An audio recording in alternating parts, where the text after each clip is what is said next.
ಸುವರ್ಣಸೌಧ ಚಳಿಗಾಲದ ಅಧಿವೇಶನ 2025 ಪ್ರತಿಭಟನಾ ಸ್ಥಳದ ಹೋರಾಟಗಳು ಬಲು ಜೋರು.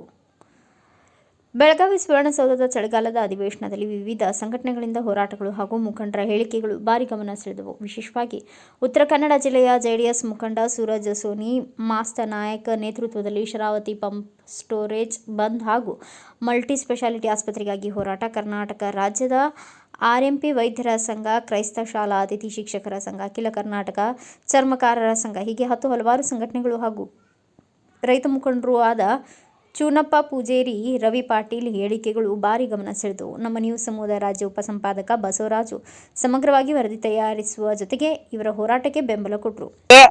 ವಿಶೇಷವಾಗಿ ಕಬ್ಬು ಬೆಳೆಗಾರರ ಪರ ಸಾಕಷ್ಟು ರೀತಿ ಹೋರಾಟ ಮಾಡಿ ಯಶಸ್ವಿಯಾಗಿರ್ತಕ್ಕಂಥವ್ರು ಚೂನಪ್ಪಣ್ಣ ಪೂಜಾರಿ ಅವರು, ರೈತ ಪರ ಹೋರಾಟಗಾರರು.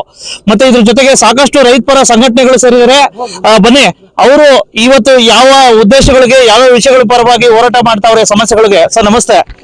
ಈಗ ಆಲ್ರೆಡಿ ಒಂದ್ ರೀತಿ ಕಳೆದ ಇನ್ನ ದಿನಗಳು ಆಗಿಲ್ಲ, ವಿಶೇಷವಾಗಿ ತಿಂಗಳಾಗಿಲ್ಲ, ಒಂದ್ ರೀತಿ ಕಬ್ಬು ಬೆಳೆಗಾರರ ಹೋರಾಟದಲ್ಲಿ ಸಫಲ ಕಂಡ್ರಿ. ಈಗ ಅಧಿವೇಶನದಲ್ಲಿ ಧ್ವನಿ ಎತ್ತಿದ್ರ, ಏನೇನ್ ಹೋರಾಟ? ಅಧಿವೇಶನ ಸಂದರ್ಭ ಅಂದ್ರ ರೈತರ ಎಲ್ಲಾ ವಿಷಯದಾಗ ಕೂಡ ಸಂಕಷ್ಟದಾರ. ನಮ್ ಕಬ್ಬು ಒಂದೇ ಬೆಳೆ ಅಂತಲ್ಲ, ಎಲ್ಲಾ ಬೆಳೆಗೆ ನೋಡ್ರಿ. ಇವತ್ತು ಈಗ ತೊಗರಿ, ಕಡ್ಲಿ, ಇಡೀ ನಾಡಿನ ಎಲ್ಲಾ ಬೆಳೆಗಳಿಗೂ ಕೂಡ ಇವತ್ತು ಬೆಲೆ ಇಲ್ಲ. ಇವತ್ತು ಬೆಲೆ ಬರ್ಬೇಕಪ್ಪ ಅಂತಂದ್ರ ನಾವ ರಾಜ್ಯ ಸರ್ಕಾರಕ್ಕೆ ಏನ್ ಕೇಳತ್ತಪ್ಪ ಅಂದ್ರ 50,000 ಕೋಟಿ ರೂಪಾಯಿ ರಾಜ್ಯ ಸರ್ಕಾರ APMC ತೆಗಿಡ್ಬೇಕು. ಕೇಂದ್ರ ಸರ್ಕಾರ 50,000 ಕೋಟಿ ರೂಪಾಯಿ. ನಮ್ ಉಳ್ಳಾಗಡ್ಡಿ ಇರ್ಲಿ, ಕಾಯಿಪಲ್ಯ ಇರ್ಲಿ, ನಮಗೆ ಏನ್ ನಾಡಿನಾಗ ಬೆಳ್ತಕ್ಕಂತ ರೈತರ ಪ್ರತಿಯೊಂದು ಸಂಕಷ್ಟಕ್ಕ ಅದು ಆರ್ಥಿಕವಾಗಿ ನೆರವಾಗ್ತದೆ. ನಾವು ಕಷ್ಟಪಟ್ಟು ಇವತ್ತು ಬೇಡಿಕೆ ಬೇಡುದು, ನೀವು 3 ತಿಂಗಳಿಗೆ ಖರೀದಿ ಕೇಂದ್ರ ಪ್ರಾರಂಭ ಮಾಡೋದು, ಅಡ್ವರ್ಟೈಸ್ ನಮ್ಮ ಖರೀದಿ ಮಾಲೆಲ್ಲ ಖರೀದಿ ಆಗುದು. ಅದಕ್ಕಾಗಿ ರೈತರ ದಿಕ್ಕು ತಪ್ಪಿಸುವಂತದ್ದು ಆಗ್ಬಾರ್ದು. ರೈತರಿಗೆ ಹಾಲಿಗೆ ಒಂದು 100 ರೂಪಾಯಿ ರೇಟ್ ಕೇಳತ್ತು.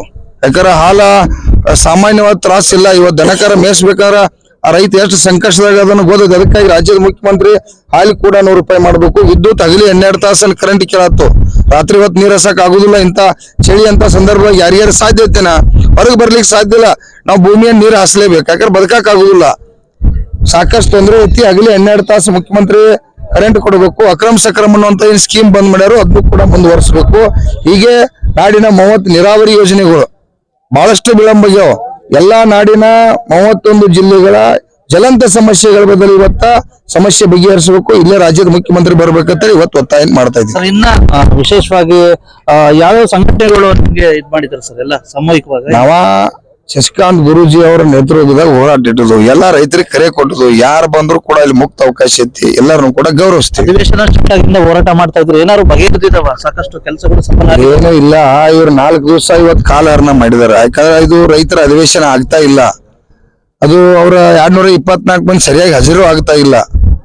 ತಮ್ಮ ಕ್ಷೇತ್ರದ ಸಾಕಷ್ಟು ಅನ್ಯಾಯ ಇದಾವ, ಆ ಭಾಗದಾಗ ನೋವುಗಳು ಅದಾವ. ಅದನ್ನು ಕೂಡ ಡಿಸ್ಕಷನ್ ಮಾಡತ್ತಿಲ್ಲ. ಅವ್ರು ಯಾಕೆ ಹಂಗ್ ಮಾಡ್ತಾರ ಅನ್ನೋದನ್ನ ಮುಂದಿನ ದಿನಮಾನದಾಗ ನಮ್ಮ ರೈತ ದೇವರುಗಳು ತೀರ್ಮಾನ ಮಾಡ್ಬೇಕು. ಯಾಕಂದ್ರೆ ಅವ್ರಿಗೆ ಹೆಂಗ್ ಬುದ್ಧಿ ಕಲಿಸ್ಬೇಕು, ಅವ್ರಿಗೆ ಯಾವ ರೀತಿ ಆಕ್ರೋಶನ ವ್ಯಕ್ತಪಡಿಸ್ಬೇಕು ಅನ್ನೋದು ಇನ್ನು ಜನ ಮಾಡ್ಬೇಕಾಯ್ತು. ಇವತ್ತು ನಾವು ಅದನ್ನ ಮಾಡಕ್ಕಾಗಿ ಸರ್ಕಾರ ಎಚ್ಚರಿಕೆ ಮೂಡಿಸಕ್ಕಾಗಿ ನಮ್ಮ ಸಮಸ್ಯೆಗೆ ಪರಿಹಾರ ತಗೊಳಕಾಗಿ ಇವತ್ತು ಬಂದಿವಿ. ಈಗ ಉತ್ತರ ಕರ್ನಾಟಕ, ತಾವು ಉತ್ತರ ಕರ್ನಾಟಕದವರು ಸಾಕಷ್ಟು ಹೋರಾಟಗಳನ್ನು ಮಾಡಿದ್ರ. ಉತ್ತರ ಕರ್ನಾಟಕ ಪ್ರತ್ಯೇಕ ರಾಜ್ಯ ಆಗ್ಬೇಕಂತ ಹೇಳ್ಬಿಟ್ಟು ಆಡಳಿತ ಪಕ್ಷದ ಶಾಸಕರೇ ಇದ್ ಮಾಡ್ತಾ ಇದ್ದಾರೆ. ಈಗ ಅಭಿವೃದ್ಧಿ ವಿಚಾರಕ್ಕ ತೊಂದರೆ ಆಗಂದ್ರೆ ಅದು ಒಂದು ಅನಿವಾರ್ಯ ಪರಿಸ್ಥಿತಿ ಬರ್ತೈತಿ. ಅದಕ್ಕಾಗಿ ಇವತ್ತ ಇಲ್ಲಿ ಇರ್ತಕ್ಕಂಥ ಶಾಸಕರು ಕೆಲಸ ತಗೋತಕ್ಕಂಥ ಜವಾಬ್ದಾರಿ ಐತಿ. ಇವತ್ತು ಉತ್ತರ ಕರ್ನಾಟಕ ಪ್ರತ್ಯೇಕ ಮಾಡೋದ್ರಿಂದ ನಮ್ದೇನ್ ದೊಡ್ಡ ಸಾಧನೆ ಪ್ರಶ್ನೆ ಇಲ್ಲ. ಅಭಿವೃದ್ಧಿ ಕುಂಠಿದಾಗ ಅಂದ್ರೆ ಪ್ರತ್ಯೇಕ ರಾಜ್ಯ ಕೇಳತ್ತಾರೋ. ಅದಕ್ಕಾಗಿ ಉತ್ತರ ಕರ್ನಾಟಕ ಭಾಗಕ್ಕೆ ಅಭಿವೃದ್ಧಿಗಾಗಿ ಸರ್ಕಾರ ಹೆಚ್ಚಿನ ಆದ್ಯತೆಯನ್ನು ಕೊಡಬೇಕಾದ ಸರ್ಕಾರ ಕೊಡ್ತಾ ಇದೆ. ಬೆಳಗಾವಿ ಜಿಲ್ಲೆ ಒಂದ್ ರೀತಿ ಇದಾಗಬೇಕು ಅಂತ ಹೇಳ್ಬಿಟ್ಟು ಸಾಕಷ್ಟು ಒಂದ್ ಕಡೆ ಅಥಣಿ ಆಗ್ಬೇಕು, ಒಂದ್ ಕಡೆ ಗೋಕಾಕ್ ಆಗ್ಬೇಕು, ಒಂದ್ ಕಡೆ ಚಿಕ್ಕೋಡಿ ಆಗ್ಬೇಕು. ಈಗ ಕಡ್ಡಾಯವಾಗಿ ಗೋಕಾಕ್ ಮತ್ತು ಚಿಕ್ಕೋಡಿ ಆಗಲೇಬೇಕಾಗಿದೆ. ಯಾಕಂದ್ರೆ ಅದು ಬಹು 40 ವರ್ಷಗಳಿಂದ ಹೋರಾಟ ಐತಿ. ಈಗಾದ್ರೂ ಕೂಡ ರಾಜ್ಯದ ಮುಖ್ಯಮಂತ್ರಿ ಘೋಷಣೆ ಮಾಡಬೇಕು. ಚಳಿಗಾಲ ಅಧಿವೇಶನ ಮುಗಿಯೊಳಗಾಗಿ ಗೋಕಾಕ್ ಮತ್ತು ಚಿಕ್ಕೋಡಿಯನ್ನ ಜಿಲ್ಲಾ ಘೋಷಣೆ ಮಾಡ್ಲೇಬೇಕಂತೇಳಿ ನಾವು ಕೂಡ ಕರ್ನಾಟಕ ರಾಜ್ಯ ರೈತ ಸಂಘ ಒತ್ತಾಯ ಮಾಡ್ತೀವಿ. ಚಳಿಗಾಲದ ಅಧಿವೇಶನ 2ನೇ ವಾರದ ಒಂದ್ ರೀತಿ 3 ದಿವಸಕ್ಕೆ ಕಾಲಿಟ್ಟಿದೆ. ಇಂಥ ಸಂದರ್ಭದಲ್ಲಿ ವಿಶೇಷ ಏನಪ್ಪಾ ಅಂತಂದ್ರೆ ಇವತ್ತು ಒಂದ್ ರೀತಿ ಕರ್ನಾಟಕ ರಾಜ್ಯ ಗ್ರಾಮೀಣ ಪ್ರಥಮ ಚಿಕಿತ್ಸಾ, ವಿಶೇಷವಾಗಿ ಗ್ರಾಮೀಣ ಮಟ್ಟದಲ್ಲಿ ಮನೆ ಮನೆಗೂ ಹೋಗಿ ಚಿಕಿತ್ಸೆ ಕೊಡ್ತಕ್ಕಂಥವ್ರು ಇವರೇ. ನಮ್ಮ ಹೆಮ್ಮೆಯ ಒಂದ್ ರೀತಿ ಜನರಿಗೆ ಸುಲಭವಾಗಿ ಸಿಗ್ತಕ್ಕಂಥ ಡಾಕ್ಟರ್ಗಳು, ವೈದ್ಯರು ಅನ್ಬೋದು. ವಿಶೇಷವಾಗಿ ಇವ್ರಿಗೆ ಯಾವುದೇ ರೀತಿ ಸವಲತ್ತಿಲ್ಲ, ಯಾವುದೇ ರೀತಿ ಏನು ಇಲ್ಲ. ಆದ್ರೂ ಸಹ ಅವ್ರು ಕೊಡ್ತಕ್ಕಂತ ಸ್ವಲ್ಪ ಹಣಕ್ಕೆ ತಗೊಂಡೋಗಿ ಅವರು ಚಿಕಿತ್ಸೆ ಮಾಡ್ತಾರೆ. ಜನಗಳ ಗ್ರಾಮೀಣ ಪ್ರದೇಶದ ಜನತೆಯ ಆರೋಗ್ಯನ ರಕ್ಷಣೆ ಮಾಡ್ತಾರೆ. ವಿಶೇಷವಾಗಿ ಈ ಒಂದು ನೇತೃತ್ವ ವಹಿಸಿರ್ತಕ್ಕಂಥವ್ರು ಸಿದ್ದಾರೆಡ್ಡಿ ಅವರು. ಅವರು ಏನ್ ಹೇಳ್ತಾರೆ ಇದ್ರ ಬಗ್ಗೆ, ಈ ಒಂದು ಇವರ ಬೇಡಿಕೆಗಳೇನು, ಇವರ ಸಮಸ್ಯೆಗಳೇನು ಬಗ್ಗೆ ಚರ್ಚೆ ಮಾಡೋಣ. ಬನ್ನಿ ಬರೀ ಸರ್, ಇಲ್ಲಿ ಬರ್ರಿ ಸರ್. ಹೇಳಿ, ಈಗ ವಿಶೇಷವಾಗಿ ಏನು ಬರೇ ನಿಮ್ಮ ಎಲ್ಲ ಸಾಕಷ್ಟು ಗ್ರಾಮೀಣ ಮೊದ್ಲಿಂದ ಸೇವೆ ಸಲ್ಲಿಸ್ಕೊಂತ ಬಂದ್ರಿ, ಏನಾದ್ರು ಸರ್ಕಾರ ಸ್ಪಂದನೆ ಮಾಡಿದ್ಯಾ? ಸರ್ಕಾರ ಸರ 2017ರಲ್ಲಿ ಈಗ ನಾವು ಸುಮಾರು ಒಂದು 15 ವರ್ಷಗಳಿಂದ ನಮ್ಮ ಹೋರಾಟ ಮುಂದುವರಿತಾ ಬಂದಿದೆ. ಸರ್ಕಾರ ಪ್ರತಿ ಸಲನೂ ಸಕಾರಾತ್ಮಕವಾಗಿ ಸ್ಪಂದಿಸ್ತಾ ಬಂದಿದೆ.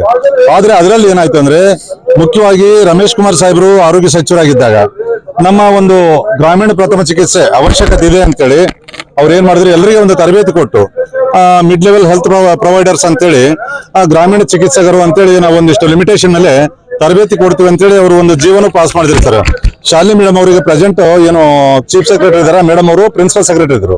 ಅವ್ರ ನೇತೃತ್ವದಲ್ಲಿ ಒಂದು 3 ಸಭೆ ನಡೆದು ಎಲ್ಲಾ ಅಧಿಕಾರಿಗಳ ಮಟ್ಟದಲ್ಲಿ ಸಭೆ ನಡೆದು ನಂತರ ಒಂದು ತೀರ್ಮಾನಕ್ಕೆ ಬಂದು ಜೀವ ಪಾಸ್ ಮಾಡಿದ್ರು. ಅದು ಕಾರಣಾಂತರಗಳಿಂದ ಅದು ಇಮಿಡಿಯೇಟ್ ಆಗಿ ಸರ್ಕಾರ ಮಿನಿಸ್ಟರ್ ಆರೋಗ್ಯ ಸಚಿವರು ಬದಲಾವಣೆ ಆದ್ರು, ಅದು ಅಲ್ಲಿಗೆ ಸ್ಥಗಿತಗೊಂಡಿತ್ತು. ಆದ್ರೆ ಅದನ್ನ ಹಿಂಪಡೆದ ಕ್ಯಾನ್ಸಲ್ ಆಗಿಲ್ಲ ಸರ್. ಮತ್ತೆ ಅದೇ ಜೀವನ ನಮಗೆ ರಿವೋಕ್ ಮಾಡಿ ಮತ್ತೆ ತರಬೇತಿ ಕೊಡ್ರಿ ಅಂತ ನಾವು ಕೇಳ್ತಾ ಇದೀವಿ ಸರ್. ಆದ್ರೆ ತರಬೇತಿ ಅಂದ್ರೆ ನಮಗೇನು ಹೊಸದೇನಲ್ಲ, ಇದು ಇಂಡಿಯಾ, ನಮ್ಮ ಆಲ್ ಓವರ್ ಇಂಡಿಯಾ ಇದೆ ಸರ್. ಡಿಲ್ಲಿನಲ್ಲಿ ಇದಾರೆ ನಮ್ಮಂತ ಆರೋಗ್ಯ ಪ್ರಥಮ ಚಿಕಿತ್ಸಕರು, ಮತ್ತೆ ಆಮೇಲೆ ಜಾರ್ಖಂಡ್ ನಲ್ಲಿ ಇದಾರೆ. ಈಗಾಗಲೇ ವೈಎಸ್ ರಾಜಶೇಖರ ರೆಡ್ಡಿ ಅವರು ಸಿಎಂ ಆಗಿದ್ದಾಗ ಆಂಧ್ರದಲ್ಲಿ ತರಬೇತಿ ಕೊಟ್ಟು ಅವರಿಗೆ ಒಂದು ಮಾನ್ಯತೆ ಕೊಟ್ಟರು. ಈಗ ಬಿಹಾರ್ನಲ್ಲಿ ಆಲ್ರೆಡಿ ಮಾನ್ಯತೆ ಕೊಟ್ಟಿದ್ದಾರೆ. ಈಗ ಜಾರ್ಖಂಡ್ ನಲ್ಲಿನೂ ಅದೇ ಪ್ರಸ್ತಾವನೆ ನಡೀತಾ ಇದೆ. ಇಷ್ಟರಲ್ಲಿ ಅದನ್ನು ಮುಗಿತಾ ಸರ್. ಅದೇ ತರನಾಗಿ ಯಾಕಂದ್ರೆ ಮುಂದುವರೆದ ಭಾಗವಾಗಿ ಎಲ್ಲ ಸಚಿವರಿಗೆ ಗೊತ್ತಿದೆ ನಮ್ಮ ಅವಶ್ಯಕತೆ ಇದೆ ಅಂತೇಳಿ. ಯಾಕಂತಂದ್ರೆ ಈಗ WHO ಇದ್ರ ಪ್ರಕಾರ ಆದ್ರೆ 1,000 ಜನಕ್ಕೆ ಒಬ್ರು ಡಾಕ್ಟರ್ ಇರ್ಬೇಕು. MBBS ಅಂದ್ರೆ ನಮ್ಮಲ್ಲಿ 20,000 ಜನಕ್ಕೆ ಒಬ್ರು ಡಾಕ್ಟರ್ ಇಲ್ಲ. ಅದಕ್ಕಾಗಿ ಗ್ರಾಮೀಣ ಕ್ಷೇತ್ರದಲ್ಲಿ ಹಾವು ಕಡಿತ, ಚೇಳು ಕಡಿತ, ವಿಶೇಷ ಸಣ್ಣ ಪುಟ್ಟ ವಾಂತಿ, ಬೇದಿ, ಈ ತರ ಸಣ್ಣ ಪುಟ್ಟ ಕಾಯಿಲೆಗಳಿಗೆ ಪ್ರಥಮ ಉಪಚಾರ ಮಾಡಿ ಹೈಯರ್ ಅಥಾರಿಟಿಗೆ ರೆಫರ್ ಮಾಡ್ಲಿಕ್ಕೆ ಒಂದು ಆರೋಗ್ಯದ ಸಹಾಯಕರು ಅಂತೇಳಿ ಇಲ್ಲ ಹೆಲ್ತ್ ಗೈಡ್ ಅಂತೇಳಿ ನಮಗೆ ಒಂದು ಮಾನ್ಯತೆ ಕೊಟ್ಟು ಪ್ರಮಾಣ ಪತ್ರ ಕೊಡ್ತಾರೆ ಅಂತೇಳಿ ನಾವು ಆಶಾಭಾವನೆ ಇಟ್ಕೊಂಡು ಬಂದಿದ್ವಿ ಸರ್. ಇದು ಅದೇ ವಿಷಯವಾಗಿ ನಾವು ಸರ್ಕಾರದ ಮೇಲೆ ಸೂರಜ್ ಸೋನಿ ಅವರು ಮತ್ತೆ ಹಲವಾರು ಹೋರಾಟಗಾರರು ಮತ್ತೆ ವಿಶೇಷವಾಗಿ ಹಲವಾರು ರೈತ ಸಂಘ ಹೋರಾಟಗಾರರ ಒಂದ್ ರೀತಿ ಸಹಯೋಗದಲ್ಲಿ ಹೋರಾಟ ಮಾಡ್ತಾವ್ರೆ. ವಿಶೇಷವಾಗಿ ಸಾಕಷ್ಟು ಒಂದು ಏನಪ್ಪಾ ಅಂತಂದ್ರೆ ಒಂದು ಮಲ್ಟಿ ಸ್ಪೆಷಾಲಿಟಿ ಹಾಸ್ಪಿಟಲ್ ಇದ್ ಮಾಡ್ತಕ್ಕಂಥದ್ದು, ಮತ್ತೆ ಶರಾವತಿ ಪಂಪ್ ಸ್ಟೋರೇಜ್ ಇದ್ ಮಾಡ್ತಕ್ಕಂಥದ್ದು, ಹೀಗೆ ಹಲವಾರು ವಿಷಯಗಳು ಇಟ್ಕೊಂಡು ಬಂದಿದ್ರೆ. ಬನ್ನಿ ಆ ಹೋರಾಟಗಾರರು ಏನ್ ಹೇಳ್ತಾರೆ. ಸರ್ ನಮಸ್ತೆ. ವಿಶೇಷವಾಗಿ ಸಾಕಷ್ಟು ಉತ್ತರ ಕನ್ನಡ ಜಿಲ್ಲೆಯ ಸಾಕಷ್ಟು ಜಲವಂತ ಸಮಸ್ಯೆಗಳನ್ನ ಇಟ್ಕೊಂಡು ಹೋರಾಟ ಮಾಡ್ತಾ ಇದ್ದೀರಾ. ಉತ್ತರ ಕನ್ನಡ ಅನ್ಕೊಳ್ಳೆ ಸರ್ಕಾರ ನಿರ್ಲಕ್ಷ್ಯ ತೋರಿಸಿದಂತ ಯಾವ್ದಾದ್ರೂ ಜಿಲ್ಲೆ ಇದ್ರೆ ಅದು ಉತ್ತರ ಕನ್ನಡ. ಮತ್ತೆ ನಮ್ಮ ಉತ್ತರ ಕನ್ನಡ ತತ್ತರಿಸಿ ಯಾಕೆ ಹೋಗಿದೆ ಅಂದ್ರೆ, ಒಂದು 79% of the area is covered by forest ಉತ್ತರ ಕನ್ನಡದಲ್ಲಿ. ಆ 21% ಅಲ್ಲಿ ಜನಜೀವನ ಮಾಡ್ತಾ ಇದ್ದಾರೆ. ಈ ಗೋರ್ಮೆಂಟ್ ಪ್ರಾಜೆಕ್ಟ್ ಗಳು ಬಂದು ಸರ್ವನಾಶ ಆಗ್ತಾ ಇದೆ. ಒಂದು ಸೀಬರ್ಡ್ ನ್ಯೂಕ್ಲಿಯರ್ ಪ್ರಾಜೆಕ್ಟ್ ಮತ್ತು ಕಾಳಿ ಪ್ರಾಜೆಕ್ಟ್, ಶರಾವತಿ ಪ್ರಾಜೆಕ್ಟ್, ಇದರಿಂದ ಈಗಾಗಲೇ ತತ್ತರಿಸಿ ಹೋಗಿದೆ. ಮತ್ತೆ ಯಾಕೆ ಲೋಡ್ ಮಾಡ್ತಾ ಇದ್ದಾರೆ, ಇದ್ ಮಾಡ್ತಾ ಇದ್ದಾರೆ ಅಂತ ನಮ್ಗೆ ಅರ್ಥ ಆಗುದಿಲ್ಲ. ನಾನು ಒಂದು JDS ಪಕ್ಷದಲ್ಲಿದ್ದೀನಿ. ನಾನು ಸ್ಪಷ್ಟವಾಗಿ ಹೇಳೋದಕ್ಕೆ ಬಯಸ್ತೀನಿ, ಇಲ್ಲಿ ಎಲ್ಲೋ ಒಂದ್ ಕಡೆ ಭ್ರಷ್ಟಾಚಾರದ ಕರ್ಮಕಾಂಡ ಎದ್ದು ಕಾಣ್ತಿದೆ ಅನ್ನೋ ಕೂಗು ಎಲ್ಲರೂ ಮಾಡ್ತಾ ಇದ್ದಾರೆ, ಎಲ್ಲರೂ ಅದನ್ನ ಹೇಳ್ತಾ ಇದ್ದಾರೆ. ಕಾರಣ ಇಷ್ಟೇ, ಶರಾವತಿ ಪಂಪ್ಡ್ ಸ್ಟೋರೇಜ್ ಪ್ರಾಜೆಕ್ಟ್ ಈ ಏನು ಗೇರ್ಸಪ್ಪದಿಂದ ಮತ್ತೆ ವಾಪಸ್ಸು ನೀರ್ ಪಂಪ್ ಮಾಡಿ ಮತ್ತೆ ಕರೆಂಟ್ ಪ್ರೊಡ್ಯೂಸ್ ಮಾಡ್ತೀನಿ ಅಂತಾರೆ. ಒಂದು ಅರ್ಥ ಆಗದಿರುವಂತ ದೊಡ್ಡ ವಿಷಯ ಅಂದ್ರೆ, ಇದೇ ಶರಾವತಿ ಪ್ರಾಜೆಕ್ಟ್ 50 ವರ್ಷದ ಇತಿಹಾಸ ಇದೆ. ಇದಕ್ಕೆ 78ರಲ್ಲಿ ಇದು ಆಗಿದೆ, ಯಾವುದು ಗೇರ್ಸಪ್ಪ ಪ್ರಾಜೆಕ್ಟ್ ಆಗಿದೆ. ಎಲ್ಲಾ ಸೇರಿ 36 ಟರ್ಬೈನ್ ಗಳ ಮುಖಾಂತರ 1495 ಮೆಗಾವ್ಯಾಟ್ ಕರೆಂಟ್ ಪ್ರೊಡ್ಯೂಸ್ ಮಾಡ್ತದೆ. ಅವ್ರೇನ್ ಹೇಳ್ತಾರೆ ಅಂದ್ರೆ, ಇದೇ ಕರೆಂಟ್ ಇದೇ ನೀರನ್ನ ಮೇಲ್ ತಗೊಂಡೋಗಿ ಮತ್ತೆ 2000 ಕರೆಂಟ್ ಪ್ರೊಡ್ಯೂಸ್ ಮಾಡ್ತೀವಿ ಅಂತಾರೆ. 8 ಟರ್ಬೈನ್ ಹಾಕೊಂಡು, ಅಂದ್ರೆ ಒಂದು ಟರ್ಬೈನ್ 240 ಮೆಗಾವ್ಯಾಟ್ ಇಂದ ಹಾಕೊಂಡ್ ಮಾಡ್ತೀವಿ ಅಂತಾರೆ. ನಮ್ಗೆ ಒಂದು ಅರ್ಥ ಆಗುದಿಲ್ಲ, ಈ ಹಳೇ ತಂತ್ರಜ್ಞಾನ ಇರುವ 36 ಟರ್ಬೈನ್ಗಳು 30, 40, 10 ಮೆಗಾವ್ಯಾಟ್ ಕರೆಂಟ್ ಪ್ರೊಡ್ಯೂಸ್ ಮಾಡೋ ಟರ್ಬೈನ್ಗಳಿದೆ. ಅದನ್ನೇ ಸರಿ ಮಾಡಿದ್ರೆ, ಟೆಕ್ನಿಕಲಿ ಅದನ್ನೇ ಸರಿ ಮಾಡ್ಬಿಟ್ರೆ 1495 ಮೆಗಾವಾಟ್ ಕರೆಂಟ್ ಈಗೇನ್ 20, 30, 10, 50 ಮೆಗಾವಾಟ್ ಕರೆಂಟ್ ಪ್ರೊಡ್ಯೂಸ್ ಮಾಡ್ತಿದೆ, ಅದು ಆರಾಮಾಗಿ 3,000-3,500 ಮೆಗಾವಾಟ್ ಕರೆಂಟ್ ರೀಚ್ ಮಾಡ್ಬೋದು. ಯಾಕೆ 2,000 ಕರೆಂಟ್ ಹೊಸದಾಗಿ ಪ್ರಾಜೆಕ್ಟ್ ಮಾಡ್ತಾ ಇದಾರೆ ಅಂದ್ರೆ, ಇದು ಮಾಡೋದ್ರಿಂದ ನಾ ಹೇಳಿದ ರೀತಿ ಆರ್ಗನೈಸ್ ಮಾಡಿ ರೀಫರ್ಬಿಶ್ ಮಾಡೋದ್ರಿಂದ ಬರೀ ಒಂದು 5,000 ಕೋಟಿಯೊಳಗೆ ಮುಗಿದೋಗ್ತದೆ. ಆದ್ರೆ ಈ ಹೊಸ ಪ್ರಾಜೆಕ್ಟ್ ಮಾಡೋದ್ರಿಂದ 25,000 ಕೋಟಿ ಅದ್ರ ಮೇಲೆ ವೆಚ್ಚ ಆಗ್ತಾರೆ. ಅಂದ್ರೆ ಅರ್ಥ ಏನು? ಅರ್ಥ ಭ್ರಷ್ಟಾಚಾರದ ಕರ್ಮಕಾಂಡ ಬಿಟ್ರೆ ಮತ್ತೇನಿಲ್ಲ. ಇದನ್ನು ನಾವು ವಿರೋಧ ಮಾಡ್ತೀವಿ. ಮತ್ತೆ ಅದು ಮಾಡೋದ್ರಿಂದ ಜನಜೀವನನೂ ಅಸ್ತವ್ಯಸ್ತ ಆಗ್ತದೆ. ಒಂದು ಕಣಿವೆ ಪ್ರದೇಶದಲ್ಲಿ ಎಡದಂಡೆ ಬಲದಂಡೆ ಶರಾವತಿ ನೀರನ್ನ ನಂಬ್ಕೊಂಡು ಎಷ್ಟು ಜನ ಇದ್ದಾರೆ, ಸಾಧಾರಣ 70-80 ಸಾವಿರ 1 ಲಕ್ಷ ಜನ ಇದ್ದಾರೆ. ಅವ್ರಿಗೆಲ್ಲ ಉಪ್ಪು ನೀರು ಬರ್ತದೆ. ಮತ್ತೆ ಇಡೀ ನಮ್ಮ ಅಭಯಾರಣ್ಯ ಪ್ರದೇಶ ನಾಶ ಆಗೋಗ್ತದೆ ಇವರು ಸುರಂಗ ಮಾರ್ಗದಿಂದ. ಅದಕ್ಕಾಗಿ ನಮ್ಮ ಇಡೀ ಉತ್ತರ ಕನ್ನಡ ಜಿಲ್ಲೆಯವರ ಕೂಗು ಈ ಪಂಪ್ಡ್ ಸ್ಟೋರೇಜ್ ಕೈ ಬಿಡಬೇಕು. ಮತ್ತೆ ಜನರಿಗೆ ನೆಮ್ಮದಿ ಬದುಕು ಮಾಡೋದಕ್ಕೆ ಅವಕಾಶ ಕೊಡಬೇಕು. ನಮ್ಮ ಹತ್ರ ಇವ್ರು ಏನಾದ್ರು ಅಭಿವೃದ್ಧಿ ಅಂತ ಹೇಳ್ತಾರಲ್ಲ, ನಮ್ಮ ಹತ್ರ ಬಂದು ಚರ್ಚೆ ಮಾಡ್ಲಿ. ಅಭಿವೃದ್ಧಿ ಮಾಡೋದಕ್ಕೆ ಮೀನುಗಾರಿಕೆ, ಕೃಷಿ ಮತ್ತು ಪ್ರವಾಸೋದ್ಯಮ ನಮ್ಮ ಜಿಲ್ಲೆಗೆ ಸಾಕು. ಇದ್ರಲ್ಲೇ ನಾವು ಮಾಡಿ ತೋರಿಸ್ತೀವಿ ಈ ಜಿಲ್ಲೆ ನಂಬರ್ 1 ಜಿಲ್ಲೆ ಕರ್ನಾಟಕದಲ್ಲಿ ಅಂತ. ಅಷ್ಟೊಂದು ಸಂಪತ್ತು ಬರುತ್ತೆ ನಾಡು ನಮ್ದು. ಅವ್ರು ಹಾಳು ಮಾಡುವಂತದ್ದು ಈ ಅದೇ ಇದು ಏನು ಸರ್ಕಾರ ತಗೊಂತ ಇದೆ ಅನ್ನೋದು ನನ್ನ ಭಾವನೆ. ಸರ್ಕಾರದ ವಿರುದ್ಧ ನಾವು ಇಡೀ ಜನ ಎತ್ತಿ ಹೇಳುವಂತ ಪರಿಸ್ಥಿತಿ ಬರ್ತದೆ. ಭ್ರಷ್ಟಾಚಾರದ ವಿರುದ್ಧ ನಾವು ಎತ್ತಿ ಧ್ವನಿ ಹೇಳಿಸ್ತೀವಿ. ಮುಂದಿನ ದಿನದಲ್ಲಿ ದೊಡ್ಡ ಹೋರಾಟ ಮಾಡ್ತೀವಿ. ಇದಕ್ಕೆ ಸೃಷ್ಟಿ ಅಂತ ಇವತ್ತು ಮಾಸ್ತಪ್ಪ ನಾಯಕರು ಈ ಶರಾವತಿ ಪಂಪ್ ಸ್ಟೋರೇಜ್ ತನಗೆ ಇದಾಗ್ತಾ ಇದೆ. ಸಾಕಷ್ಟು ವಿರೋಧಗಳು ನಡೀತಾ ಇದ್ರು ತನಗೆ ಇದಾಗ್ತಾ ಇದೆ. ಯಾಕೆ ಸರ್ ಎಲ್ಲೋ ಒಂದ್ ಕಡೆ ಮೇಲ್ನೋಟಕ್ಕೆ ವಿರೋಧ ಮಾಡ್ತಾರೆ? ಎಲ್ಲ ಏನ್ ಮ್ಯಾಚ್ ಫಿಕ್ಸಿಂಗ್ ಮಾಡ್ಕೊಂಡವ್ರು ಕಾಂಗ್ರೆಸ್ ಮತ್ತೆ ಬಿಜೆಪಿ ಅವರು? ನನ್ಗೆ ಗೊತ್ತಿಲ್ಲ ಮ್ಯಾಚ್ ಫಿಕ್ಸಿಂಗು ಅಥವಾ ಕಾಗೇರು ಮೇಲ್ನೋಟಕ್ಕೆ ಬಂದಾಗ್ಬೇಕು ಅಂತಾರೆ. ತಿರ್ಗಾ ಒಂದು ಹೇಳಿಕೆ ಕೊಟ್ಟು ಸೈಲೆಂಟ್ ಆಗ್ಬಿಡ್ತಾರೆ. ಯಾಕೆ ಅಷ್ಟೊಂದು ಪ್ರಭಾವ ಇದ್ದಾರೆ? ಏನಾಗ್ತದೆ ಇದು ಇವತ್ತು ನೋಡಿ, ಈಗ ಸರ್ಕಾರ ಇಲ್ಲಿ ಕರ್ನಾಟಕ ಸರ್ಕಾರ ಕೈಲಿದೆ. ಕರ್ನಾಟಕ ಸರ್ಕಾರದ ಆಡಳಿತದಲ್ಲಿದ್ದವರು ಮೇಲ್ ತೋರಿಸ್ತಾ ಇದಾರೆ. ಮೇಲಿನ ಸರ್ಕಾರ ಏನ್ ಮಾಡ್ತು, ಬಿಜೆಪಿ ಸರ್ಕಾರ ಮೇಲಿನ ಸರ್ಕಾರ ಏನ್ ಮಾಡ್ತು ಅನ್ನೋದು ಅದು ಅವ್ರು ಕೇಳಕ್ಕಿಂತ ಮೊದ್ಲೇ ನಿಮ್ಮ ಸರ್ಕಾರ ಏನ್ ಮಾಡ್ತಿದೆ ಅಂತ ಹೇಳಿ ಅಲ್ಲ. ಇವ್ರು ಮಾಡ್ತಾ ಇದಾರೆ ಕೆಲಸ, ಮೇಲಿನ ಸರ್ಕಾರಕ್ಕೆ ತೋರಿಸ್ತಾ ಇದಾರೆ. ನಮ್ಮ ಕರ್ನಾಟಕ ಸರ್ಕಾರ ಏನಾದ್ರೂ ಪ್ರಪೋಸಲ್ ಮೇಲ್ ಕಳ್ಸಿದ್ರೆ ಸೆಂಟ್ರಲ್ ಹಂಗ್ ರಿಜೆಕ್ಟ್ ಮಾಡಕ್ಕಾಗ್ತದೆ. ವಿತ್ ಪ್ರಾಪರ್ ಪೇಪರ್ಸ್ ಅವ್ರು ಕಳ್ಸಿದ್ರೆ ಏನು ಮಾಡಕ್ಕಾಗಿಲ್ಲ. ಈ ಸರ್ಕಾರನೇ ಮೇನ್ ಎಕ್ಸಿಕ್ಯೂಷನ್ ಮಾಡೋದೇ ರಾಜ್ಯ ಸರ್ಕಾರ, ಇವರೇ ಸ್ಟಾಪ್ ಮಾಡೋದು. ನೋಡಿ, ಸುರಂಗ ಮಾರ್ಗ ಮಾಡ್ಲಿಕ್ಕೆ 18,000 ಮೆಟ್ರಿಕ್ ಟನ್ ಸ್ಫೋಟಕಗಳನ್ನು ವಾಪಸ್ತಾ ಇದ್ದಾರೆ. ಪರಿಸರವಾದಿಗಳು ಏನ್ ಮಾಡ್ತಾವ್ರು? ಅದೇ ಪರಿಸರವಾದಿಗಳಿಗೂ ಇದು ವಿರೋಧ ಉಂಟು. ಏನಾಗಿದೆ ಈಗ ಅಂದ್ರೆ ಆ ಧ್ವನಿಯನ್ನು ಇದು ಮಾಡ್ಲಿಕ್ಕೆ ಇವರು ಪ್ರಯತ್ನ ಮಾಡಬೇಕು ಇದ್ದಾರೆ ಸರ್ಕಾರ. ಆದ್ರೆ ಈಗ ಮಾಸ್ತಪ್ಪ ನಾಯಕರು ವಿಶೇಷವಾಗಿ ಈ ಒಂದು ಹೋರಾಟವನ್ನು ಈಗ ಶುರು ಮಾಡಿದ್ದಾರೆ. ಇದಕ್ಕೆ ನಾವೆಲ್ಲ ಈಗ ಬಂದಿದ್ದೇವೆ. ಇಲ್ಲಿ ಒಂದು ಚಳಿಗಾಲದ ಅಧಿವೇಶನ ಆಗ್ತಾ ಇದೆ. ಈ ಸರ್ಕಾರಕ್ಕೆ ನಮ್ಮ ಕೂಗು ಮುಟ್ಟಬೇಕೆ ಹೇಳಿ ನಾವು ಎಲ್ಲ ಹೊನ್ನಾವರ ತಾಲೂಕಾ, ಭಟ್ಕಳ ತಾಲೂಕಾ ಮತ್ತು ಕುಮಟಾ ತಾಲೂಕಾದಿಂದ ಈಗ ಬಂದಿದ್ದೇವೆ. ಇದಕ್ಕೆಲ್ಲರಿಗೂ ನಮ್ಮ ಈ ಕೂಗು ಸರ್ಕಾರಕ್ಕೆ ಮುಟ್ಲಿ ಮತ್ತು ಈ ಸ್ಟೋರೇಜ್ ಈ ಒಂದು ಯೋಜನೆ ಬಂದಾಗಲಿ ಹೇಳಿ ನಾವೆಲ್ಲ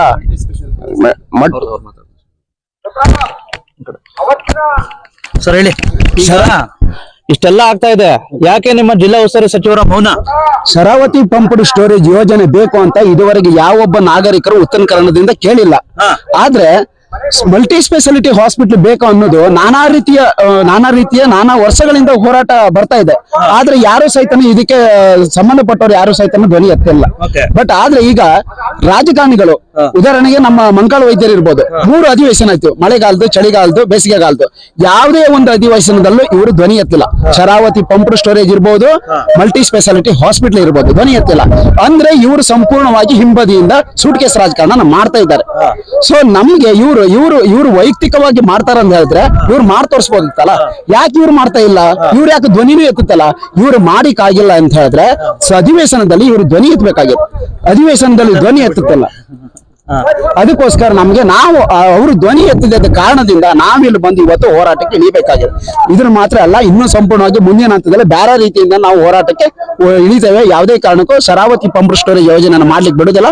ಮಲ್ಟಿ ಸ್ಪೆಷಾಲಿಟಿ ಹಾಸ್ಪಿಟಲ್ ನ ಪಡೆಯುವುದು ನಮ್ಮ ಹಕ್ಕು, ನಮ್ಮ ಉತ್ತರ ಕನ್ನಡದ ಹಕ್ಕು. ನಾವು ಪಡ್ಕೊಳ್ತೀವಿ. ರಾಜ್ಯ ಸಂಘದ ಅಧ್ಯಕ್ಷ ಆಗಿರ್ತಕ್ಕಂಥ ರವಿ ಪಾಟೀಲ್ ಅವರು ಈ ಒಂದು ಹೋರಾಟಕ್ಕೆ ಬೆಂಬಲ ಕೊಟ್ಟಿದ್ದಾರೆ. ಸರ್ ಹೇಳಿ. ಸರ್, ನಾವು ಏನು ಕೇಳತ್ತೇವೆ ಅವ್ರಿಗೆ, ಸರೌಂಡ್ 300 ಕಿಲೋಮೀಟರ್ ನಮ್ಗೆ ಒಳ್ಳೆ ಹಾಸ್ಪಿಟಲ್ ಇಲ್ಲ. ನಾವು ಗೋವಾ ಮತ್ತು ಹುಬ್ಳಿ ಮತ್ತು ಈ ಕಡೆ ಉತ್ತರ ಭಾಗಕ್ಕೆ ಹೋಗ್ತೇವೆ, ಮಂಗಳೂರು ಹೋಗ್ತೇವೆ. ನಿಮಗ್ ವೋಟ್ ಹಾಕಿ ನಿಮ್ಮನ್ನ ಬೆಳೆಸಾಕ, ನಿಮಗೆ ಒಂದ ಎಲ್ಲಾ ಸವಲತ್ತುಗಳನ್ನ ಪಡ್ಕೋಕ ನಮಗ ಆರ್ಥಿಕ ಪರಿಸ್ಥಿತಿ ನಮ್ಗೆ ಆರೋಗ್ಯವಾಗಿರಾಕ ನಮ್ಗೆ ಒಳ್ಳೆ ಒಂದು ಮಲ್ಟಿ ಸ್ಪೆಷಾಲಿಟಿ ಹಾಸ್ಪಿಟಲ್ ಕಟ್ರಿ. ಆಮೇಲೆ ಶರಾವತಿದ ಏನ್ ಮಾಡತ್ರ ಕೈ ಬಿಡ್ರಿ. ಯಾಕಂದ್ರೆ ಪಶ್ಚಿಮ ಘಟ್ಟ ಭಾಗದಾಗ ಮಳಿ ಅಭಾವ ಜಾಸ್ತಿ ಆಗೋದ್ರಿಂದ ಭೂ ಕುಸಿತೈತಿ. ಅವ್ರಿಗೂ ಗೊತ್ತೈತಿ ಇನ್ನ ಹೆಣಗೋಲ್ ಸಿಕ್ಕಿಲ್ಲ. ದಯವಿಟ್ಟು ಅಲ್ಲಿ ಜನಕ್ಕೆ ನಿಮ್ಗೆ ವೋಟ್ ಹಾಕುವಂತ ಜನಕ್ಕೆ ಆರೋಗ್ಯವಾಗಿ ಸುರಕ್ಷಿತವಾಗಿರುವಂತ ಒಂದು ಹಾಸ್ಪಿಟಲ್ ಕೇಳತ್ತವು.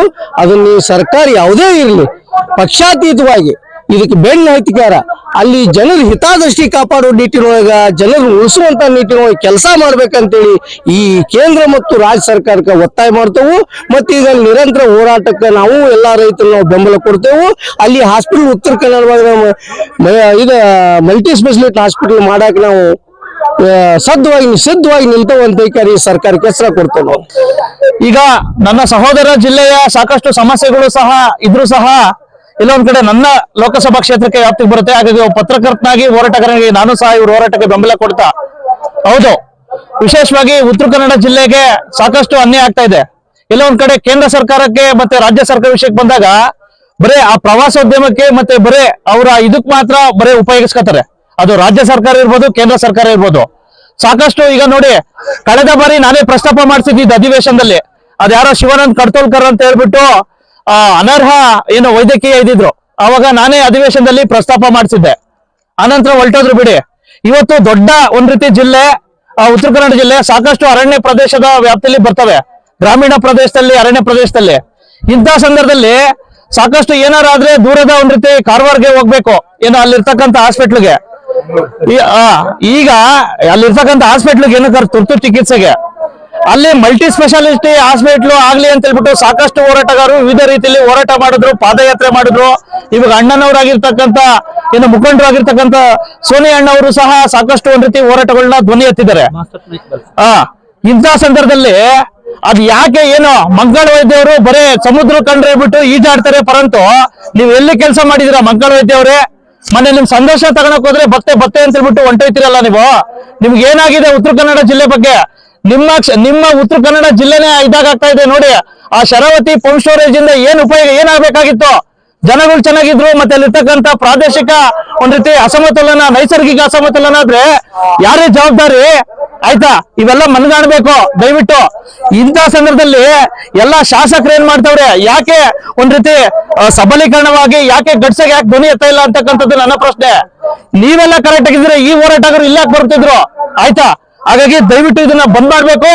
ಶರಾವತಿ ಪಂಪ್ ಸ್ಟೋರೇಜ್ ನ ಮತ್ತೆ ಜೊತೆಗೆ ಆ ಮಲ್ಟಿ ಸ್ಪೆಷಾಲಿಸ್ಟಿನ ಹಾಸ್ಪಿಟಲ್ ಆರಂಭ ಮಾಡ್ಬೇಕು ಅಂತ ಹೇಳ್ಬಿಟ್ಟು ನನ್ನ ಸಹೋದರ ಜಿಲ್ಲೆ ಉತ್ತರ ಕನ್ನಡ ಜಿಲ್ಲೆ ಪರವಾಗಿ ನಾನು ಒಬ್ಬ ಪತ್ರಕರ್ತಾಗಿ ಮನವಿ ಮಾಡ್ಕೊಳ್ತೇನೆ.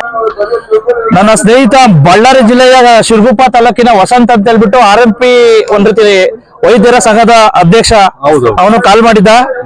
ಇಲ್ಲಿ ನಮ್ಮವರೆಲ್ಲ ಹೋಗಿ ಸ್ಟ್ರೈಕ್ ಮಾಡ್ತಾವ್ರೆ, ದಯವಿಟ್ಟು ಸಪೋರ್ಟ್ ಮಾಡಿ, ಇದ್ ಮಾಡಿ ಅಂತ. ಸದರಿ ಪ್ರಕಾರ ನಾನು ಬಂದು ಇಲ್ಲಿರ್ತಕ್ಕಂಥ ಗ್ರಾಮೀಣ ಪ್ರದೇಶದ ಪ್ರಥಮ ಚಿಕಿತ್ಸಾ ವೈದ್ಯರ ಸಂಘಕ್ಕೆ ಬಂದು ಇಂಥವೆಲ್ಲ ಸಮಸ್ಯೆಗಳು ಚರ್ಚೆ ಮಾಡಿದೆ. ವಾಸ್ತವ ಕತ್ರಾಗಿದೆ. ಯಾಕಪ್ಪ ಅಂದ್ರೆ ಪತ್ರಕರ್ತಾಗಿ ಹೋರಾಟಗಾರರಾಗಿ ಹೇಳೋದಾದ್ರೆ ಪಾಪ, ಯಾಕಪ್ಪ ಅಂದ್ರೆ ಮೊದ್ಲಿಂದನೂ ತಲೆತಲಾಂತರಗಳಿಂದ ಈಗ ಇವಾಗೇನೋ ಸರ್ಕಾರಗಳು ಬಂದಿದ್ದಾವೆ, ಎಲ್ಲ ಬಂದಿದ್ದಾವೆ. ಮೊದ್ಲು ಆ ಗ್ರಾಮೀಣ ಪ್ರದೇಶದಲ್ಲಿ ಒಬ್ರು ವೈದ್ಯರು ಅಂತ ಇರ್ತಿದ್ರು, ಏನಾರಾದ್ರೆ ಹೋಗ್ತಿದ್ರು. ಅದೇ ರೀತಿ ಪಾರಂಪರಿಕವಾಗಿ ಮುಂದುವರ್ಕೊಂತ ಬಂತು. ಫಾರ್ ಎಕ್ಸಾಂಪಲ್ ಈಗ ನಾನು ಹೇಳೋದಿಷ್ಟೇ. ಈಗ ಆಯ್ತಪ್ಪ, ಓಕೆ, ಸರ್ಕಾರಕ್ಕೆ ನಾನು ಕೇಳಲಿಕ್ಕೆ ಬಯಸ್ತೀನಿ. ಇವಾಗ ತಾನೇ ದಿನೇಶ್ ಗುಂಡೂರಾವ್ ಅವ್ರದ್ದು ನಾನು ಇಂಟರ್ವ್ಯೂ ಮಾಡ್ಕೊಂಡು ಬಂದೆ ಈಗ ಜಸ್ಟ್ ಈಗ ನಾನ್ ಕೇಳೋದು, ಪ್ರತಿ ಹಾಸ್ಪಿಟ್ಲು, ಪ್ರತಿ ಉಪ ಆರೋಗ್ಯ ಕೇಂದ್ರಗಳು ಎಲ್ಲ ಇದಾವೆ. ಪ್ರತಿ ಗ್ರಾಮೀಣ ಪ್ರದೇಶದಲ್ಲಿ ಉಪ ಆರೋಗ್ಯ ಕೇಂದ್ರಗಳು ಎಷ್ಟು ಸ್ಟಾರ್ಟ್ ಇದಾವೆ? ಒಂದು ಪ್ರಶ್ನೆ. ಎಷ್ಟು ಸಿಬ್ಬಂದಿಗಳಿದ್ದಾರೆ, ಎಷ್ಟು ಡಾಕ್ಟರ್ಗಳಿದ್ದಾರೆ? ದಯವಿಟ್ಟು ಹೇಳ್ಬಿಡ್ರಪ್ಪ. ಇಂಥ ಸಂದರ್ಭದಲ್ಲಿ ಕರೋನಾ ಮತ್ತೆ ಪ್ರವಾಹದಂತ ಸಂದರ್ಭದಲ್ಲಿ ಈ ಡಾಕ್ಟರ್ಗಳೇ ಬೇಕಾಯ್ತು, ನಮ್ಮ ಹೆಮ್ಮೆಯ ಡಾಕ್ಟರ್ಗಳು. ಪಾಪ ಇವರು ತನ್ನ ಕುಟುಂಬ ಮತ್ತೆ ತನ್ನ ಆರೋಗ್ಯವನ್ನ ಲೆಕ್ಕಿಸದೆ ಗ್ರಾಮೀಣ ಪ್ರದೇಶದ ಆರೋಗ್ಯ ಪರಿಸರವನ್ನ ಕಾಪಾಡಿರ್ತಕ್ಕಂಥ ಕೀರ್ತಿ ಈ ಗ್ರಾಮೀಣ ಪ್ರದೇಶದ ವೈದ್ಯರ ಸಂಘಕ್ಕೆ ಸಲ್ಲುತ್ತದೆ. ಯಾಕಪ್ಪ ಅಂತಂದ್ರೆ ಪಾಪ ನೋಡಿ, ಹಿಂದೆ ಯಾರೋ ಸಚಿವರು ಬಂದಿದ್ರು, ರಮೇಶ್ ಕುಮಾರ್ ಸಾಹೇಬ್ರು, ಅವ್ರೇನೋ ಇದ್ ಮಾಡಿದ್ರಂತೆ, ಸಾಕಷ್ಟು ಆರೋಗ್ಯ ಸಚಿವರು ಬಂದೋದ್ರು. ಆದ್ರೆ ದಿನೇಶ್ ಗುಂಡೂರಾವ್ ಅವರು ಬರೇ ಮಾಡ್ತೀನಿ ಹೋಗ್ತೀನಿ ಅಂತ ಹೇಳ್ತಾರೆ. ನಿಮ್ಮಲ್ಲಿ ಸಾಕಷ್ಟು ಒಂದ್ ರೀತಿ ಸಾಕಷ್ಟು ಇದಿದೆ. ಇಂಥ ಸಂದರ್ಭದಲ್ಲಿ ಇವ್ರನ್ನ ಈತನು ಕಾಯ್ರಿ. ಯಾಕಪ್ಪ ಅಂತಂದ್ರೆ ಈಗ ನಮ್ಮಂತವ್ರು, ಫಾರ್ ಎಕ್ಸಾಂಪಲ್ ಓಪನ್ ಆಗಿ ಹೇಳ್ತೀನಿ ನಾನು, ನಮ್ಮಂತವ್ರು ಇವ್ರು ಪಾಪ ಇವರೆಲ್ಲ ಇರ್ತಾರೆ, ಒಂದು ಗ್ರಾಮೀಣ ಪ್ರದೇಶದಲ್ಲಿ ಒಂದು ಹಾಸ್ಪಿಟಲ್ ಓಪನ್ ಮಾಡ್ಕೊತೀರಾ ಯಾಕೆ ಅಂತ ಬಿಟ್ಟು ನಮ್ಮಂತವ್ರು ಬ್ಲಾಕ್ ಮೇಲ್ ಮಾಡ್ತೀವಿ. ಆಯ್ತಾ, ಇಂಥ ಸಂದರ್ಭದಲ್ಲಿ ಯಾವ ರೀತಿ ಇವ್ರಿಗೆ ನ್ಯಾಯ? ಆಯ್ತಾ, ಇಲ್ಲಾಂದ್ರೆ ಅವ್ರು ಏನಾದ್ರು ಒಂದು ಪಾಪ ಏನೋ ಮಾಡಕ್ ಹೋಗಿರ್ತಾರೆ, ಏನೋ ಒಂದು ಇದಾದಾಗ ಒಳ್ಳೇದಂತೂ ತೋರ್ಸಲ್ಲ, ಕೆಟ್ಟದನ್ನ ತೋರಿಸ್ಬಿಟ್ಟು ಅವ್ರನ್ನ ಇದ್ ಮಾಡ್ತೀವಿ. ಇಂಥ ಸಂದರ್ಭದಲ್ಲಿ ಅವ್ರಿಗೆ ಸೂಕ್ತ ರಕ್ಷಣೆ ಬೇಕಾಗಿದೆ. ಅಲ್ಲ, ಈಗ ಸಾಕಷ್ಟು ನಾವೇ ಫೇಸ್ ಮಾಡಿದೀವ್ರಿ, ಆಯ್ತಾ, ಯಾಕಂದ್ರೆ ಓಪನ್ ಆಗಿ ಹೇಳ್ಬೇಕಾಗ್ತೈತೆ. ಇಂಥ ಸಂದರ್ಭದಲ್ಲಿ ದಯವಿಟ್ಟು ಇವ್ರಿಗೊಂದು ಸಂಘ ಮಾಡ್ಕೊಂಡಿದ್ರೆ ದಯವಿಟ್ಟು ಅವ್ರಿಗೆ ಮಾನ್ಯತೆ ಕೊಡಿ, ಮಾನ್ಯತೆ ಪ್ರಮಾಣ ಪತ್ರ ಕೊಡಿ. ಇಲ್ಲಪ್ಪ ಅವ್ರಿಗೆ ಅರ್ಹತೆ ಇಲ್ಲ ಅಂತ ಹೇಳಿದ್ರಿ ನೀವು, ಅವ್ರು ಸೂಕ್ತ ತರಬೇತಿ ಕೊಡಿ, ತರಬೇತಿ ಕೊಟ್ಬಿಟ್ಟು ಒಂದು ಇದ್ ಮಾಡಿ, ಆಯ್ತಾ. ಪ್ರತಿ ಗ್ರಾಮೀಣ ಪ್ರದೇಶದಲ್ಲೂ ಈಗ ಯಾವ್ದೋ ಒಂದು ಕಾರ್ಮಿಕ ಬಂಧು ಅಂತ ಮಾಡಿದ್ರಿ, ಪಶು ಬಂಧು ಅಂತ ಮಾಡಿದ್ರಿ, ಉದ್ಯೋಗ ಬಂಧು ಅಂತ ಮಾಡಿದ್ರಿ, ಅದೇ ರೀತಿ ಆರೋಗ್ಯ ಬಂಧು ಅಂತ ಹೇಳ್ಬಿಟ್ಟು ಮಾಡಿ ಆಶಾ ಕಾರ್ಯಕರ್ತರು ಬೇರೆದಕ್ಕೆ ಇದ್ ಮಾಡ್ತಾರ್ರಿ, ಆಯ್ತಾ. ಹಾಗಾಗಿ ದಯವಿಟ್ಟು ಪಾಪ ಇವ್ರು ಅಲ್ಲಿಂದ ನೋಡಿ ರಾಜ್ಯಾದ್ಯಂತ ಎಷ್ಟೋ 700 ಜನ ಬಂದಿದ್ದಾರೆ ಅಂತ ಹೇಳ್ದ ನನ್ನ ಸ್ನೇಹಿತ, ಆಯ್ತಾ. ಹಾಗಾಗಿ ದಯವಿಟ್ಟು ಇವ್ರವ್ರಿಗೆ ಯಾಕಪ್ಪ ಅಂತಂದ್ರೆ ಅವ್ರೇನ್ ನಿಮ್ಮ ಹತ್ರ ಏನು ದುಡ್ಡು ಕೊಡಿ, ನಮ್ ಪರ್ಮಿಟ್ ಮಾಡಿ ಸೇವಾ ಭದ್ರತೆ ಕೊಡಿ ಅಂತ ಕೇಳ್ತಾ ಇಲ್ಲ, ಒಂದ್ ತರಬೇತಿ ಕೊಟ್ಬಿಟ್ಟು ಮಾನ್ಯತೆ ಕೊಡಿ, ನಮ್ಗೆ ಇದ್ ಮಾಡಿ ಅಂತ ಕೇಳ್ತಾವ್ರೆ. ದಯವಿಟ್ಟು ಇಂಥ ಹೋರಾಟಕ್ಕೆ ನಾನು ಸಹ ಪತ್ರಕರ್ತ ಬೆಂಬಲ ಕೊಡ್ತೀನಿ. ದಯವಿಟ್ಟು ಇದನ್ನ ಸರ್ಕಾರ ಮನ್ನಿಸ್ಬೇಕು. ಮತ್ತೆ ಆ ಜನಪ್ರತಿನಿಧಿಗಳು ಇವ್ರು ಬರೇ ಇವ್ರು ಪಾಪ ಎಲ್ಲ ಡಿಗ್ರಿ ಆಗಿದ್ದಾರೆ, ಓಕೆ, ಇವ್ರ ಫ್ಯಾಮಿಲಿ ಎಲ್ಲ ಇದೆ, ಬರೇ ಇವ್ರ ಫ್ಯಾಮಿಲಿಗಳು ಬರೇ ವೋಟ್ ಬ್ಯಾಂಕ್ ಮಾತ್ರ ನಿಮಗ್ ಬೇಕಾ, ಆಯ್ತಾ. ಇವ್ರು ಎಲೆಕ್ಷನ್ ಟೈಮಲ್ಲಿ ಇವ್ರು ವೋಟ್ ಬ್ಯಾಂಕ್ ಬೇಕು, ಇವ್ರ ಫಾಲೋವರ್ಸ್, ಇವ್ರದೇ ಒಬ್ಬೊಬ್ಬ ಡಾಕ್ಟರ್ಗೂ ಒಬ್ಬೊಬ್ಬ ಫಾಲೋವರ್ಸ್ ಇರ್ತಾರೆ, ಒಬ್ಬೊಬ್ಬ ಡಾಕ್ಟರ್ಗೂ ಸಹ ಒಬ್ಬ ಹಳ್ಳಿನೇ ಟರ್ನ್ ಮಾಡೋ ಕೆಲಸ ಇರುತ್ತೆ. ಇಂಥ ಸಮಯ ಎಲೆಕ್ಷನ್ ಟೈಮ್ ಬರ್ತೀರಾ, ಡಾಕ್ಟ್ರೇ ನಾವು ಈ ಕಡೆ ಸ್ಟೂಡೆಂಟ್ ಅಂತೀರಾ ಮೀರು, ಆಯ್ತಾ. ಇಂಥ ಸಂದರ್ಭದಲ್ಲಿ ದಯವಿಟ್ಟು ಇಂಥವ್ರಿಗೆ ಹಿತ ಕಾಯಿರಿ. ದಯವಿಟ್ಟು ಆರೋಗ್ಯ ಪ್ರಪಂಚ ಉಳಿತೈತೆ ಅಂತಕ್ಕಂಥದ್ದು ಪತ್ರಕರ್ತರ ಅಭಿಪ್ರಾಯ. ದಯವಿಟ್ಟು ಸರ್ಕಾರ ಮತ್ತೆ ಜನಪ್ರತಿನಿಧಿಗಳು ಇವ್ರ ಬಗ್ಗೆನೂ ಸಹ ಚರ್ಚೆ ಮಾಡಿ ಆ ಒಂದು ಸಾಧ್ಯತೆಯಲ್ಲಿ ಇವ್ರಿಗೆ ಕೊಡ್ತಕ್ಕಂಥ ಸವಲತ್ತು ಕೊಡ್ಬೇಕು ಅಂತ ಹೇಳ್ಬಿಟ್ಟು ಒಂದ್ ರೀತಿ ಸುವರ್ಣಸೌಧ ಅಧಿವೇಶನದ ಸುವರ್ಣ ಗಾರ್ಡನ್ಗೆ ಬಂದು ಭೇಟಿ ಕೊಟ್ಟಿದ್ದೇನೆ. ಇಲ್ಲಿ ಏನು ಸಮಾಜ ಕಲ್ಯಾಣ ಇಲಾಖೆ ವ್ಯಾಪ್ತಿಯಲ್ಲಿ ಬರ್ತಕ್ಕಂಥ ವಿಶೇಷವಾಗಿ ಕರ್ನಾಟಕ ವಸತಿ ಶಿಕ್ಷಣಗಳ ಸಂಸ್ಥೆಗಳ ಕ್ರೈಸ್ ರಾಜ್ಯ ಎಲ್ಲ ವಸತಿ ಶಾಲಾ ಕಾಲೇಜುಗಳ ಅತಿಥಿ ಉಪನ್ಯಾಸಕರು ಬಹುಶಃ ಮತ್ತೆ ಭಾಗಶಃ ಇಲ್ಲಿ ಏನಾಗಿದೆ ಅಂದ್ರೆ ಮೊದಲಿಂದನೂ ಸಹ ಒಂದ್ ರೀತಿ ಮೊರಾರ್ಜಿ ದೇಸಾಯಿ ಸಾಕಷ್ಟು ಶಾಲೆಗಳಲ್ಲಿ ಅತಿಥಿ ಶಿಕ್ಷಕರಾಗಿ ಸೇವೆ ಸಲ್ಲಿಸ್ತಾ ಇದ್ದಾರೆ. ಪಾಪ ಯಾವುದೇ ರೀತಿ ಅವ್ರಿಗೆ ಸೇವಾ ಭದ್ರತೆ ಇಲ್ಲ, ಯಾವುದೇ ರೀತಿ ಸವಲತ್ತುಗಳಿಲ್ಲ. ಇಂಥ ಸಂದರ್ಭದಲ್ಲಿ ಸರ್ಕಾರ ಕೊಡ್ತಕ್ಕಂಥ ಅದೇನೋ ನೀವು ಗೌರವಧನ ಕೊಡ್ತಾರಲ್ಲ ಅದನ್ನ ಮಾತ್ರ ನಂಬ್ಕೊಂಡ್ಬಿಟ್ಟು ಕಳೆದ ಯಾವಾಗ ಘೋಷಣೆ ಐತೆ ಅವಾಗಿಂದ ಕೆಲಸ ಮಾಡ್ತಾವ್ರೆ. ಇಲ್ಲಿವರೆಗೂ ಸಹ ಕನಿಷ್ಠ ಅವ್ರಿಗೆ ಸೌಲಭ್ಯಗಳನ್ನು ಕೊಟ್ಟಿಲ್ಲ. ಈಗ ಪದೇ ಪದೇ ಏನಪ್ಪಾ ಮಾಡ್ತಾರಂದ್ರೆ ಮೊರಾರ್ಜಿ ಶಾಲೆಯಲ್ಲಿ ಏನಾದ್ರು ಇದಾದ್ರೆ ಅಷ್ಟಾಯ್ತು ಇಷ್ಟಾಯ್ತು, ಆ ಅತಿಥಿ ಉಪನ್ಯಾಸಕರು ಹಿಂಗ್ ಮಾಡ್ತಾರೆ ರಿಸಲ್ಟ್ ಇಲ್ಲ ಹಾಗೆ ಹೀಗೆ ಅಂತ ಹೇಳ್ಬಿಟ್ಟು ನೀವು ದೂಷಣೆ ಮಾಡ್ತೀರಾ. ಮಾನ್ಯ ಸಮಾಜ ಕಲ್ಯಾಣ ಇಲಾಖೆ ಸಚಿವರೇ, ಈಗ ನಾನ್ ಕೇಳೋದ್ ನಿಮ್ಗೆ, ದಯವಿಟ್ಟು ನೀವು ಅದ್ರ ತಕ್ಕನಾಗೆ ಇಲ್ಲಿರ್ತಕ್ಕಂಥ ಎಲ್ಲ ಅತಿಥಿ ಉಪನ್ಯಾಸಕರುಗಳಿರ್ಬೋದು, ಶಿಕ್ಷಕರಿಗಿರ್ಬೇಕು, ಕೊಡ್ತಕ್ಕಂಥ ಸವಲತ್ತುಗಳು ಕೊಡ್ಬೇಕಲ್ಲ, ಅದು ನಿಮ್ ಜವಾಬ್ದಾರಿ ಮತ್ತೆ ಕರ್ತವ್ಯ. ಹಾಗಾಗಿ ನಾನು ಸಹ ಒಬ್ಬ ಪತ್ರಕರ್ತ ಹಾಗೂ ಹೋರಾಟಗಾರನಾಗಿ ಈ ಒಂದು ಇವರ ಹೋರಾಟಕ್ಕೆ ನಾನು ಬೆಂಬಲ ಕೊಡ್ತಾ ಇದ್ದೀನಿ. ಜೊತೆಗೆ ದಯವಿಟ್ಟು ನಾನು ಸಹ ಆಗ್ರಹ ಮಾಡ್ತಾ ಇದ್ದೀನಿ, ದಯವಿಟ್ಟು ಯಾಕಪ್ಪ ಅಂತಂದ್ರೆ ನಮ್ಮ ಒಂದ್ ರೀತಿ ಮಕ್ಕಳು ನಮ್ಮ ಈ ದೇಶವನ್ನ, ಈ ದೇಶದ ಪ್ರಮುಖ ಪ್ರಜೆಗಳನ್ನ ರೂಪಿಸ್ತಕ್ಕಂಥ ಈ ಅತಿಥಿ ಶಿಕ್ಷಕರಿಗೆ ನೀವು ಕೊಡ್ತಕ್ಕಂಥ ಸವಲತ್ತುಗಳು ಕೊಟ್ರೆ ಏನ್ ದಾಡಿ ನಿಮ್ಗೆ ಅಂತಕ್ಕಂಥದ್ದು ನನ್ನ ಪ್ರಶ್ನೆ. ಹಾಗಾಗಿ ದಯವಿಟ್ಟು ಮನೆ ಬೇಡ್ತಾನೆ. ಇನ್ನ ಜನಪ್ರತಿನಿಧಿಗಳು ಪಾಪ ಇವರೆಲ್ಲ ಪದವೀಧರಿದ್ದಾರೆ, ಕೆಲವರು ಪದವೀಧರದ ಮೇಲೆ ಆಯ್ಕೆ ಆಗಿ ವಿಧಾನ ಪರಿಷತ್ ಪ್ರವೇಶ ಮಾಡಿರೋದಿದ್ದಾರೆ. ಮತ್ತೆ ಕೆಲವರು ಅವ್ರಿಗೆಲ್ಲ ಸಾಕಷ್ಟು ಸುಮಾರು 700ಕ್ಕಿಂತ ಹೆಚ್ಚು ಜನ ಇದ್ದಾರೆ ಅಂತ ಕೇಳಲ್ಪಟ್ಟೆ. ಈಗ ಬರೇ ಜನಪ್ರತಿನಿಧಿಗಳು ಇವ್ರ ಕುಟುಂಬಗಳು ಮತ್ತೆ ಇರ್ತಕ್ಕಂಥ ಬರೇ ವೋಟ್ ಬ್ಯಾಂಕ್ ಮಾತ್ರ ಸೀಮಿತ ಮಾಡ್ಕೊಂಡ್ರ ನೀವು. ದಯವಿಟ್ಟು ಏನ್ರಿ ಇದು ಇಂಥ ತಾರತಮ್ಯ? ದಯವಿಟ್ಟು ನಾನಂತೂ ಇದನ್ನ ಖಂಡಿಸ್ತೀನಿ. ದಯವಿಟ್ಟು ಇಂಥ ಅತಿಥಿ ಉಪನ್ಯಾಸಕರಿಗೆ ಕೊಡ್ತಕ್ಕಂಥ ಸವಲತ್ತು ಕೊಡ್ಬೇಕು. ಆ ವಿಧಾನ ಪರಿಷತ್ ಸದಸ್ಯರುಗಳು ದಯವಿಟ್ಟು ಬಂದು ಇವ್ರಿಗೆ ಒಂದು ಧೈರ್ಯನ ತುಂಬಬೇಕು ಅಂತ ಹೇಳ್ಬಿಟ್ಟು ಈ ಸಂದರ್ಭದಲ್ಲಿ ನಾನು ಮನೆ ಮಾಡ್ಕೊಳ್ತೇನೆ. ಬ್ಯೂರೋ ರಿಪೋರ್ಟ್ ಬಸವರಾಜು, ಭಾರತ ವೈಭವ news, Belagavi. Thanks for watching. Read, discuss and debate with editor Dr. Yan Prashant Rao. Wanted reporters in print, digital and visual media for Bharat Vaibhav Daily Newspaper, BV News 5 Channel and BV Fast Web News from all the talukas of Karnataka, Goa and Maharashtra. If interested, send your resume to 9019229369.